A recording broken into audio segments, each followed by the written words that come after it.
Graça e paz em Cristo Jesus, meus irmãos. Convido você a uma vez mais fechar os seus olhos. Vamos falar com o nosso Deus. Querido Pai do céu, muito obrigado, Senhor, porque nós podemos nos reunir neste lugar, especialmente preparado para a adoração ao Teu nome. E podemos nos reunir com os nossos irmãos e podemos glorificar o Teu nome. E agora, Senhor, quando nós vamos meditar na Tua palavra, que o Teu Santo Espírito fale ao coração de cada um de nós, usando-me, Senhor, para transmitir com fidelidade, na unção do Teu Santo Espírito, a Tua palavra. Em nome de Jesus. Amém.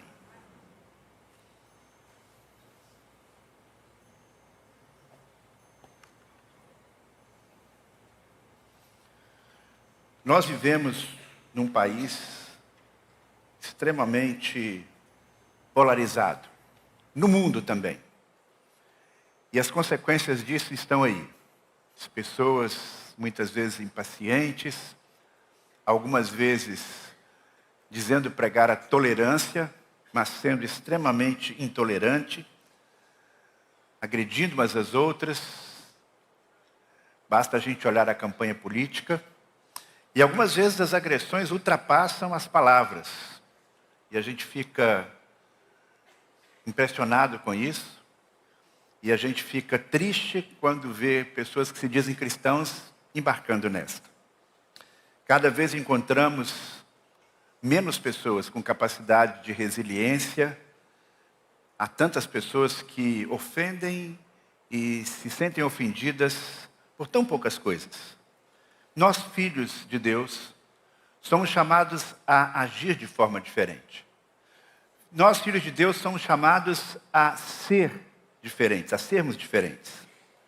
No início do Sermão da Montanha, Jesus Cristo, apontando o caminho da felicidade, afirmou: felizes os que promovem a paz, pois serão chamados filhos de Deus.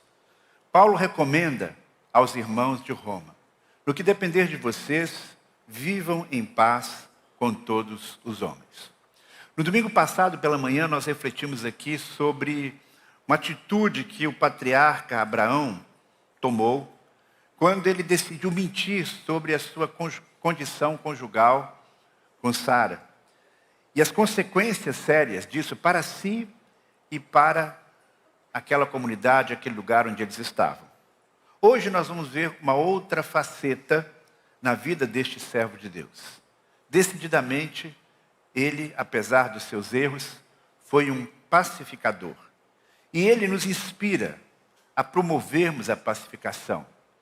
Ele nos inspira a buscarmos este caminho tão necessário da paz, da pacificação com o nosso próximo. E o texto que servirá de base para a nossa reflexão, então, está no livro de Gênesis, no capítulo 13. Nós vamos ler do versículo 1 a 13. Você pode acompanhar na sua própria Bíblia ou acompanhar o texto aqui na tela. Diz assim a palavra do Senhor em Gênesis capítulo 13, a partir do versículo 1. Abrão saiu do Egito e subiu para o Neguebe, junto com a sua mulher, com Ló e com tudo que possuíam. Abraão era muito rico e tinha muitos rebanhos, prata e ouro. Do Neguebe, prosseguiram sua jornada, acampando ao longo do caminho em direção a Betel. Por fim, armaram tendas em Betel e Ai, onde haviam acampado anteriormente, e onde Abrão havia construído um altar. Ali Abrão invocou o nome do Senhor outra vez. Ló, que viajava com Abrão, também havia enriquecido e possuía rebanhos de ovelhas, gados e muitas tendas. Os recursos da terra, porém, não eram suficientes para sustentar Abrão e Ló, com todos os seus rebanhos, vivendo tão próximos um do outro. Logo, surgiram desentendimentos entre os pastores de Abraão e os de Ló. Naquele tempo, os cananeus e os fariseus também viviam na terra. Então Abraão disse a Ló: não haja conflito entre nós ou entre nossos pastores. Afinal, somos parentes próximos. A região inteira está à sua disposição. Escolha a parte que desejar e nos separamos. Se você escolher as terras à esquerda, ficarei com as terras à direita. Se preferir as terras à direita, ficarei com as terras à esquerda. Ló olhou demoradamente para as planícies férteis do Vale do Jordão, na direção de Zoar. A região era bem irrigada, como o jardim do Senhor ou como a terra do Egito. Isso foi antes de o Senhor destruir Sodoma e Gomorra. Ló escolheu para si todo o Vale do Jordão, a leste de onde pastavam. Partiu para lá e se separou de seu tio Abrão. Assim Abrão continuou na terra de Canaã, e Ló mudou suas tendas para um lugar próximo de Sodoma, e se estabeleceu entre as cidades da planície. O povo desta região, porém, era extremamente perverso e vivia pecando contra o Senhor. Meus queridos irmãos, este texto que nós acabamos de ler nos apresenta uma situação de conflito.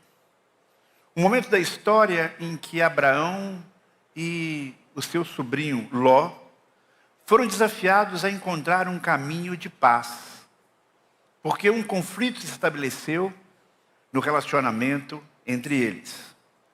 E Abraão, especialmente, deu alguns passos muito concretos na direção de uma pacificação. Que passos ele deu e como podemos imitá-lo?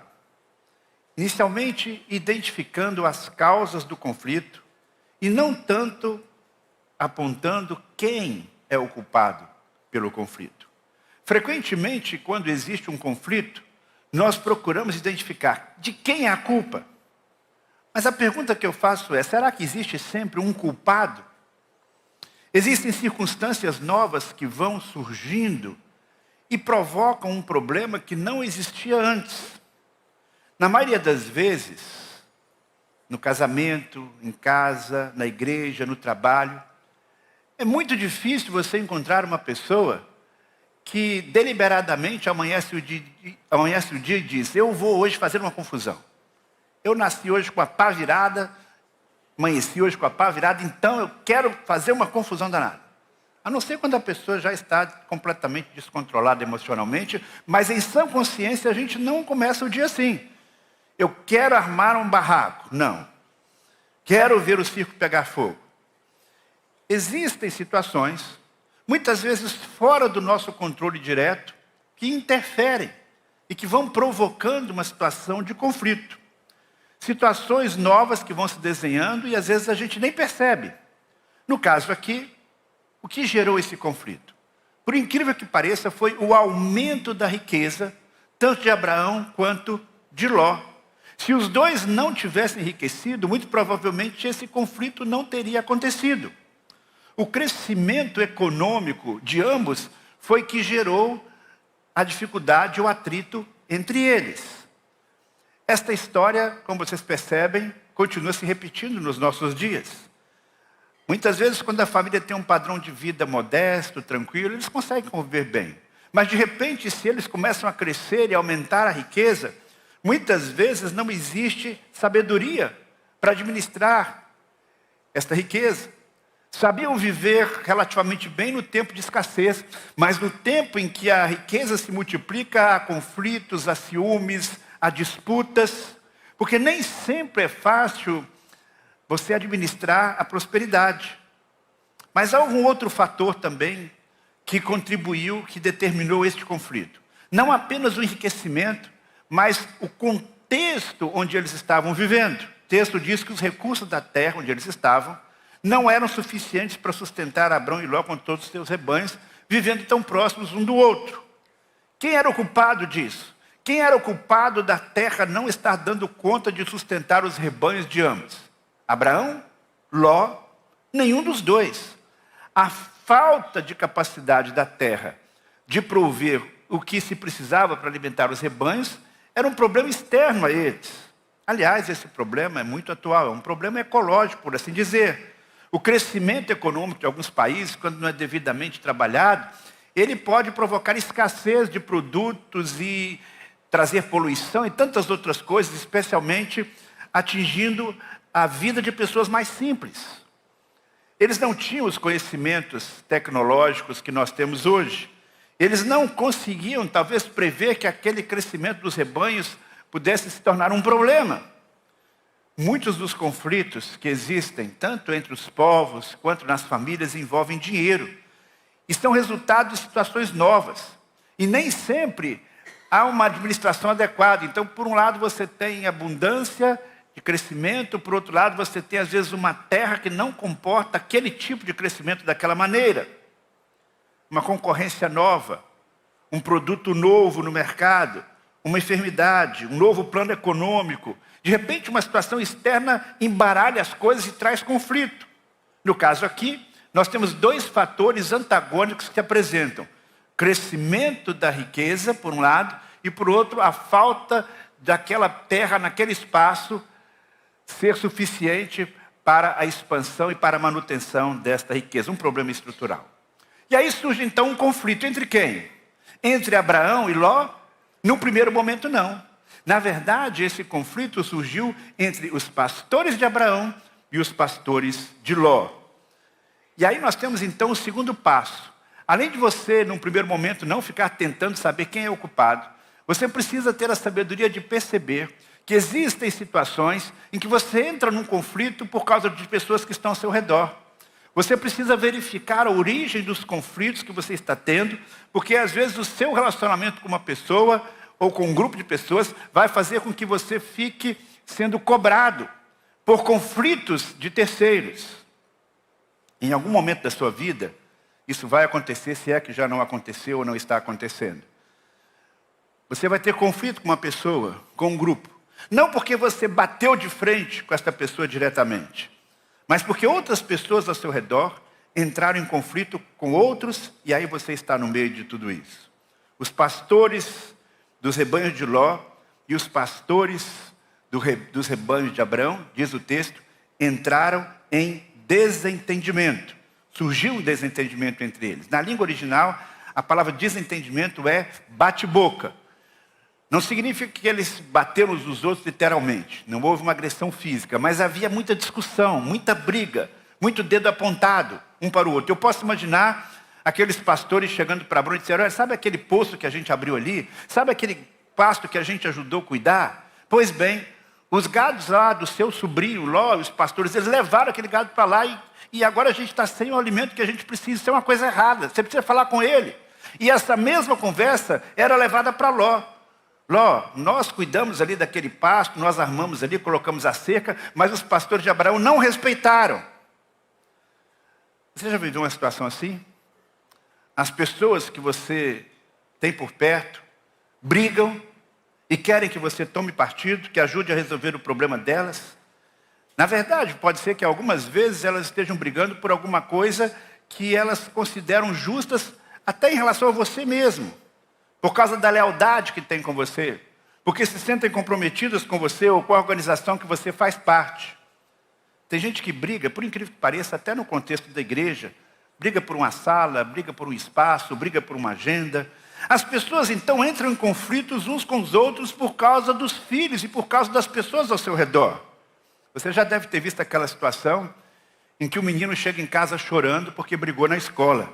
E o pai e a mãe vai lá tirar satisfação, né? Vai lá falar com o diretor, vai lá falar com o pai do outro menino, né? Então você chega ali e vê aquela confusão, as mães brigando ou o pai reclamando na escola. Enquanto isso, o Joãozinho e o Francisquinho, que brigaram, estão lá no parquinho agora brincando, tranquilos, porque o problema já passou. Quando eu era criança, a gente tinha aquele negócio, um ditadozinho, né? Quando brigava, dizendo: Belém, Belém, nunca mais ficar de bem. Aí passava uma meia hora, a gente mudava o texto e dizia: Natal, Natal, nunca mais ficar de mal. Coisa de criança, não é? Briga de namorado, briga entre marido e mulher, a sogra intervém de uma forma inadequada. Deixa eu lhe dar uma dica: procure não se envolver nas brigas que não são suas. Tenha a sabedoria de saber aonde é que você está entrando. Mas esse texto mostra isso. A grande verdade é que existem situações que, mesmo que você não tenha criado inicialmente, mas você vai precisar entrar para ajudar, para apaziguar, porque envolve você de alguma maneira. Foi o caso aqui, entre Abraão e Ló. Abraão foi chamado a participar de alguma forma, ele percebeu aquela situação, porque envolvia a propriedade dele, envolvia os pastores dele. Eles estavam lá, os pastores, batendo cabeça entre si, não conseguindo achar uma solução. Precisava então ter uma outra interferência de alguém. E aí nós temos o terceiro passo de um pacificador. O pacificador é uma pessoa proativa. É alguém que vai ao encontro da solução do problema. Ela toma uma iniciativa. Foi o que Abraão fez. Abraão disse a Ló: não haja conflito entre nós, ou entre nossos pastores. Afinal, somos parentes próximos, a região inteira está à sua disposição. Escolha a parte da terra que desejar e nos separamos. Se você escolher as terras da esquerda, ficarei com as da direita. Se preferir as da direita, ficarei com as da esquerda. Diante desse conflito, então, como é que o patriarca agiu? Ele identificou o problema, ele encarou o problema, ele pensou numa solução para o problema e ele chamou o sobrinho para resolverem a questão. Ele não ficou adiando, ele não fechou os olhos e disse: ó, Deus, resolve esse problema por mim. Ele não ficou dizendo: Senhor, eu sei que com o tempo isso vai se resolver por si mesmo. Não, meus irmãos, o tempo nem sempre resolve os problemas. Pelo contrário, existem situações em que o passar do tempo agrava os problemas. As coisas não se resolvem por si só. Eu já tenho falado aqui algumas vezes e repito: quantas vezes um casal vem nos procurar para um aconselhamento conjugal e eles demoraram demais. Não é que não haja mais solução, mas agora é muito mais difícil. Por quê? Porque eles deixaram o problema se agravar, não trataram imediatamente. Nenhum dos dois foi proativo no sentido de dizer: nós precisamos de ajuda e vamos resolver isso, vamos procurar uma ajuda. Então não fique adiando um problema. Não fique achando que as coisas vão se resolver por si só em uma situação de conflito com alguém. Foi isso que Abraão fez. Quando ele percebeu o que estava acontecendo, ele foi proativo. Ele tomou iniciativa. Quantas amizades acabam? Quantos relacionamentos deixam de existir porque os conflitos foram estabelecidos, houve de repente algum mal entendido, houve uma situação externa que criou aquele problema e não houve um diálogo, não houve uma conversa, não houve uma proposição. Muita gente diz assim: se ele me procurar, tudo bem, eu falo com ele, mas se não, eu que não vou atrás dele. Às vezes a situação que gerou o conflito ficou até lá para trás, mas ficou um mal-estar tão grande, um mal entendido tão grande, que as pessoas continuam distantes sem que nenhum tome a iniciativa. Então, minha palavra para você nesta manhã, meu irmão, em nome de Jesus: se você tem um conflito com alguém, que você sabe que isso está quebrando a sua comunhão com esta pessoa, uma pessoa importante para você, tome iniciativa, seja proativa, deixe de lado o orgulho, concentre-se em ir resolver o problema. Não apontando o dedo: você é o culpado, porque às vezes a pessoa nem é o culpado, houve uma circunstância externa que levou àquele problema. Mas vá com a intenção de resolvê-lo e de ter as atitudes que Deus vai colocar no seu coração. Em quarto lugar, o que levou Abraão a procurar o seu sobrinho? Ele foi alguém que valorizou o relacionamento entre eles. Então, se você quer ser alguém que está buscando a paz, você consegue isso valorizando os relacionamentos. Abraão tomou essa iniciativa porque ele desejava preservar o relacionamento que ele tinha com seu sobrinho. Ele percebe que o problema entre os pastores estava se agravando e se ele não agisse, o problema persistiria e afetaria o seu relacionamento com o seu sobrinho. Eu posso imaginar a conversa entre eles. Eu posso imaginar aquele momento em que Abraão decide falar com Ló. Quando ele diz para si mesmo: eu vou falar com ele. Não para tentar provar de quem é a culpa. Não para saber quem é que está errando mais. Não é para dizer que os meus pastores estão mais certos do que os pastores dele. Não é para saber quem é que começou a briga, quem agrediu primeiro, quem falou o quê. Eu me lembro que eu ainda era um pastor bem jovem, lá no começo do meu ministério em Sertão da Paraíba. E começou uma confusão lá entre os irmãos, entre alguns irmãos. Eu nem me lembro exatamente qual o problema, mas eu me lembro que teve um problema lá. E eu caí na besteira de ir lá num bairro onde as pessoas estavam, onde as pessoas moravam, a maioria dos membros morava, para tirar essa história limpa. Alguém me deu uma péssima sugestão e eu aceitei: pastor, tira essa história limpa. E eu fui lá, era um conjunto habitacional, e a gente chamava lá em Itaporanga do conjunto, esse era o nome, um conjunto, né? E eu fui lá, visito um irmão, visito outro, visita outro, e no final das contas, eu não conseguia saber realmente o que tinha acontecido, não é?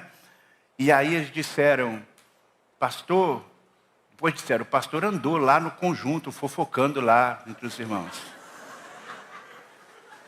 Não é complicado, né? O fato é que a gente tem que ter sabedoria para lidar com certas questões. Em muitos casos, não adianta saber quem tem razão, quem não tem razão. A gente tem que saber o que nós precisamos fazer para resolver esse problema daqui por diante. Como é que nós vamos superar essa questão daqui por diante? Independente de quem tem razão.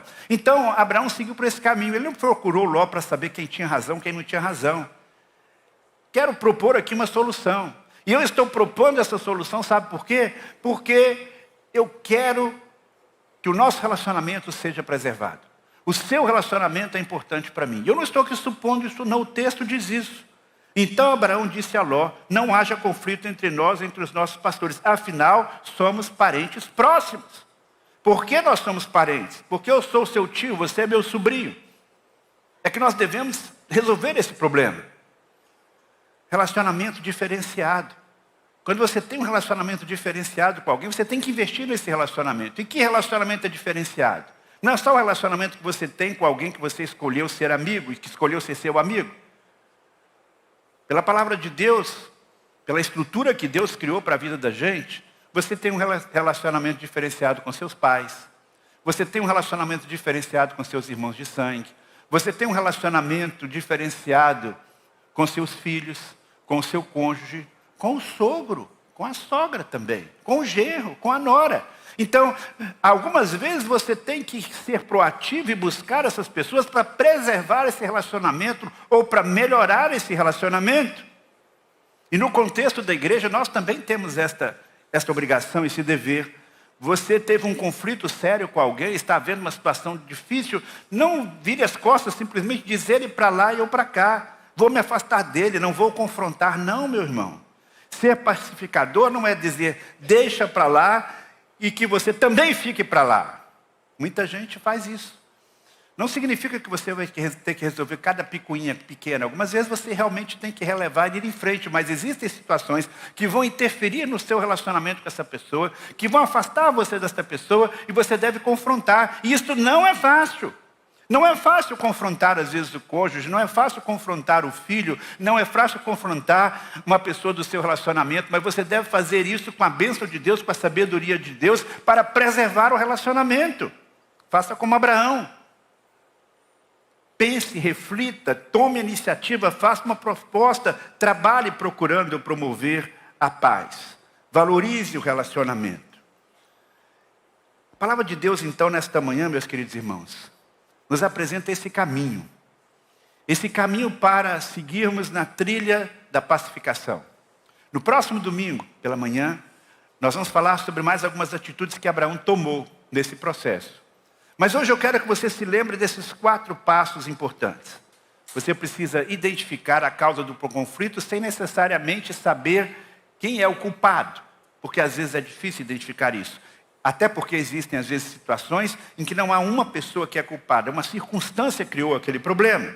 Você precisa reconhecer que existem situações em que outras pessoas ao seu redor estão em conflito e você pode ser chamado por Deus a ajudar essas pessoas, a ajudar esse conflito.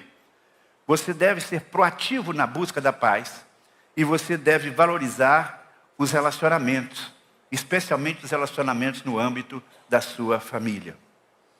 No sermão do domingo passado, nós vimos que Abraão, motivado pelo medo e a falta de confiança em Deus, mentiu, trouxe maldição para as pessoas ao seu redor. Mas aqui, ele age de uma forma diferente. E o fato de você estar errando numa área da sua vida não significa que você não possa mudar, não possa fazer diferente. Se até ontem, se até a semana passada, se até o mês passado você agiu errando em várias áreas, isso pode mudar. Você pode ter uma postura diferente como Abraão teve. Você pode ser proativo na busca da paz. Você não precisa ficar congelado num erro que você cometeu. Nós vivemos num mundo extremamente violento. Nós vivemos numa sociedade, como eu mencionei no começo, extremamente polarizada. Basta a gente olhar os debates políticos, pessoas que se dizem cristãos agredindo uns aos outros e outros reagindo de uma maneira exagerada. Nesse contexto de tanta agressividade e violência, nós revelamos que somos filhos de Deus quando nós promovemos a paz. A começar na nossa própria casa, busquemos a pacificação. Sejamos agentes da paz. Que Deus nos abençoe. Amém. Vamos orar? Mais uma vez, Senhor, nos colocamos diante do Senhor nesta manhã. E se há alguém aqui, neste santuário, alguém no ambiente do nosso templo, ou em sua casa, acompanhando pela internet, em qualquer lugar onde chegue a nossa voz neste momento, que esteja precisando, Pai, resolver uma situação com um irmão, com um parente, com um amigo, com um familiar, mas não está conseguindo por alguma razão, que a Tua graça seja sobre esta pessoa, sobre este irmão, para que ele possa ser proativo, para que ele possa, no poder do Teu Santo Espírito, agir como Abraão, sendo corajoso, buscando a solução do problema, Pai. Dê sabedoria para entender o que está acontecendo, para que não haja acusações injustas, para que haja sabedoria, Pai, em administrar tanto a escassez quanto a prosperidade. Senhor, que o Teu Santo Espírito ajude cada um a tomar uma decisão que for necessária nesta área da sua vida, para que possamos ter um ambiente de paz na família e na sociedade. É o que eu te peço, Senhor, para a vida dos nossos irmãos, para as nossas vidas, no nome de Jesus. Amém.